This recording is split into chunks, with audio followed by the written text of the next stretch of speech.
आंगने में होइबा पानी पानी ये भसुरा, मड़वे में होइबा पानी पानी ये भसुरा।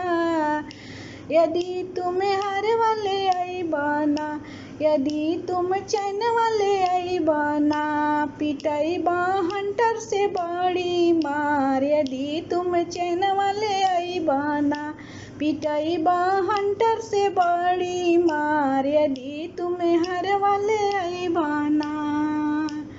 पापा हमरो हवे बड़ी खिसिया है ससुर जी, चाचा हमरो हवे बड़ी खिसिया है भसुर जी।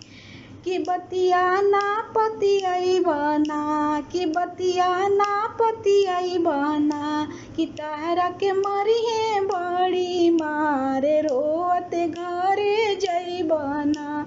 कि तहरा के मरिहे बड़ी मारे रोत घरे जइबना। आंगने में होइबा पानी पानी ये भसुर जी, मड़वे में होइबा पानी पानी ये भसुरा। यदि तुम झुमका ले अइबना, यदि तुम कंगना ले अइबना, पिटइबा हंटर से बड़ी मार। यदि तुम कंगना ले अइबना, पिटइबा हंटर से बड़ी मार। यदि तुम कंगना ले अइबना।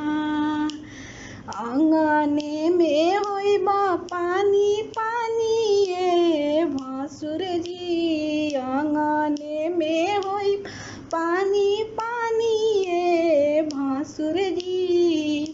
यदि लहंगवा ले अइबना, यदि तुम सूटवा ले अइबना, पिटइबा हंटर से बड़ी मार। यदि तुम सूटवा ले अइबना।